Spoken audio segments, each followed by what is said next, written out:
Hello, my name is Deidre. Hello, Deidre. And I'm homesick.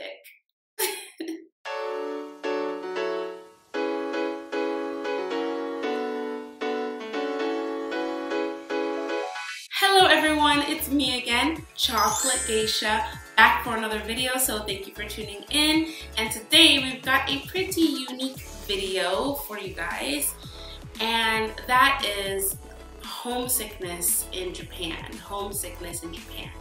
Because, drum roll please, I am homesick.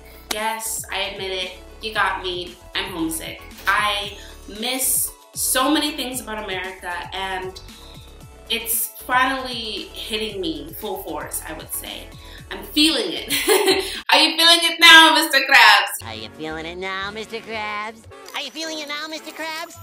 Are you feeling it now, Mr. Krabs? After thou feeling it now, Mr. Krabs? Yes, I'm feeling it. I came to Japan about 8 months ago, and for the duration of my time here, I've been pretty good at keeping myself busy and being entranced by the experience of living abroad.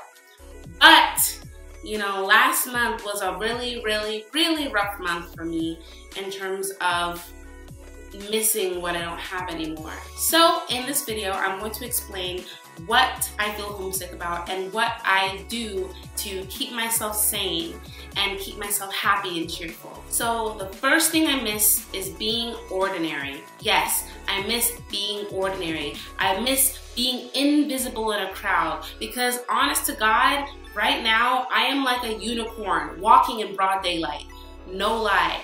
I go to the convenience store, I go to the mall, I go out to the station. I pass by and everyone's just like, that dramatic.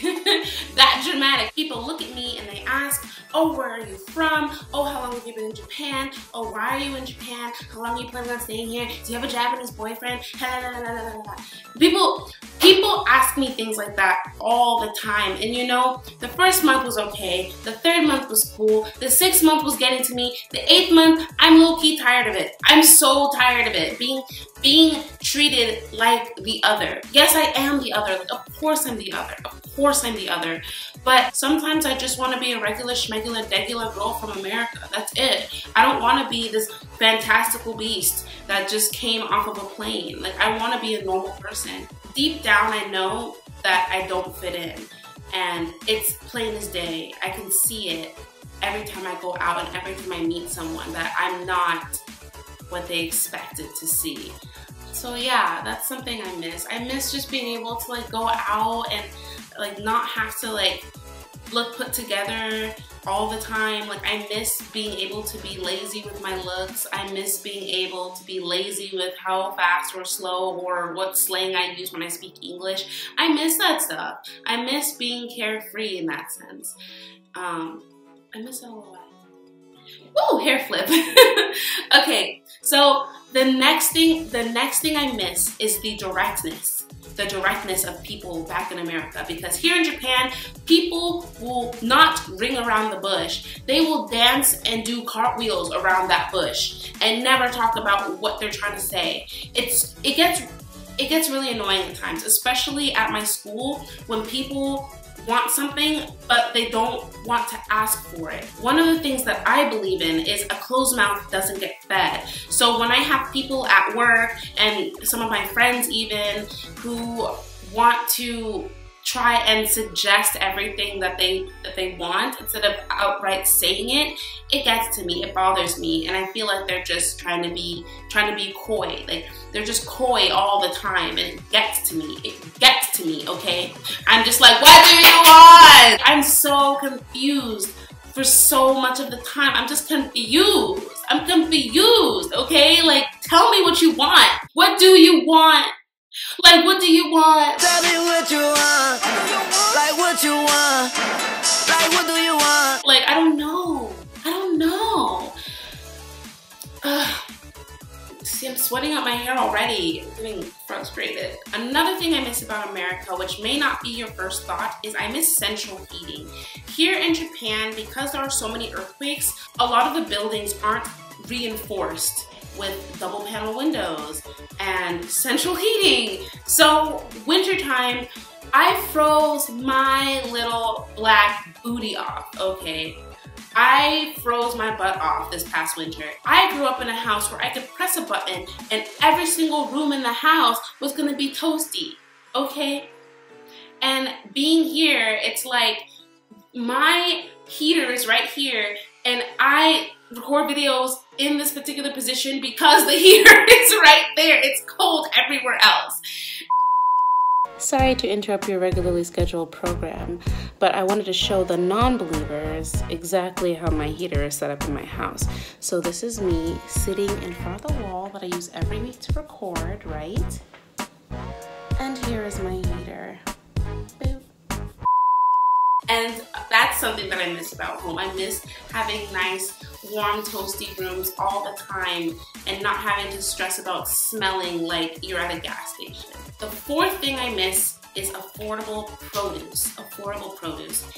I have been spoiled my whole life in America because our produce is dirt cheap. No pun intended. Long story short, America's produce is cheap and Japan's produce is expensive. When I say expensive, I mean one mango.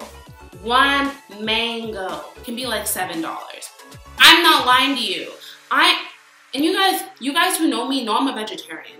This hits me in a place that hurts, okay? This is very painful for me. Number 5, which is probably the saddest of all of these, is I miss my name.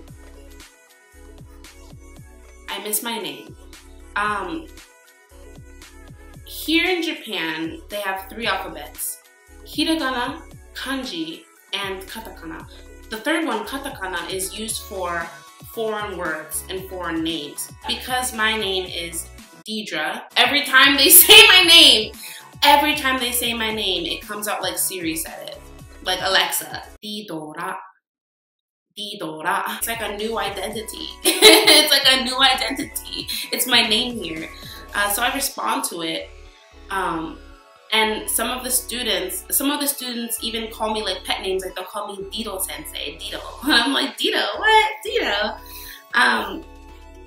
But it's not the same. I've got a little story time. So I was teaching the 1st grade class one day, and they're by far one of the most intelligent students that I have. They're so smart. And I was telling them my name is Deidre. I think I was using it for a lesson or something. I said, my name is Deidre. And one of the students was like, Deidre, Deidre, Deidre. And I heard that. And it's like a part of me like kind of woke up a little bit. I was like, that's my name. It sounds really sad when I say it now. It sounds really sad. But I miss my name. I miss my name. I miss it a lot. Okay, we're not gonna get emotional. We're not gonna get sad. We're gonna be cheerful, right? Here comes the positive part, okay? The positive part. The part that will lift you up. This is how I stay sane, how I stay positive and optimistic and cheerful when I get homesick. The first thing you can do is get out of the house. Get out of the house. Get out of the house. Like, stand up and physically leave. For so long, especially because it was cold here for so long, I was stuck in my house thinking about how miserable I was. But recently I've started running. I've also started just taking walks. Physically remove yourself from your house and get out into the world, because the world is so much more than just your little space of living. The second is to get a hobby. Get a hobby. Get something that you do to replace feeling miserable about yourself. If you're busy, you have no time to think about how sad you are, right? Science. Also, I have a mall nearby and I love playing DDR, so I go to play Dance Dance Revolution in my mall. There's also an English speaking group that I do on the side. I also meet with friends sometimes when we go to the onsen or we'll do each other's nails. Get a hobby that you can do by yourself that takes focus. For example, me doing YouTube directs my attention it funnels my attention into my computer, into this general space. So my mind can't really wander because I won't be able to create good content for you guys. But this is a hobby that I enjoy. So find a hobby that you enjoy. And the third tip is to get active in your community. Get active in your community. Get out, make friends, go to bars, go to clubs, go to the mall, walk around. For example, I like to run, so I signed up for a 10-kilometer run and a 24-kilometer run, and that's something that I'm going to do, and I know that I'm going to be around other people, and it also gives me something to look forward to that can keep me focused in the present. So get active in your community. In Japan, your city hall will probably have a multicultural international sector, like an international relations sector, and you can volunteer there. So if you want to volunteer, get involved. Find something that means something to you and start doing it. And the last thing is talk to your friends and family. You know, you are in a different country, but you know, the world isn't so big. You can talk to your family. Yes, the time difference may be a pain in the butt, but you can still contact your family and friends and everyone that meant something to you back home. They're not so far away, so reach out and that could save you.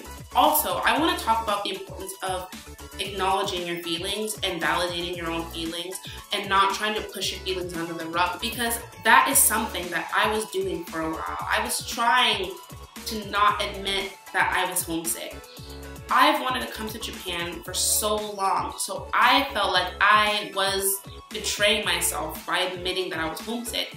But homesickness is natural and expected and normal. It's normal. So it's not something that you should be ashamed of. And it's not something that you have to, you know, willpower your way through. Like, you can be homesick and say that you're homesick, and that's okay. But you have to do something about it. Don't just sit in your feelings. Acknowledge them, but do something productive. Do something productive about them, and you'll find yourself enjoying your experience here a lot more. So that's it for this video. I hope you enjoyed it, and I hope that you learned something through this video. So anyway, if you like this video, then like it. And if you want to see more, then hit subscribe and become part of the YouTube fam. But thank you so much for tuning in, and I'll see you in the next one. Bye.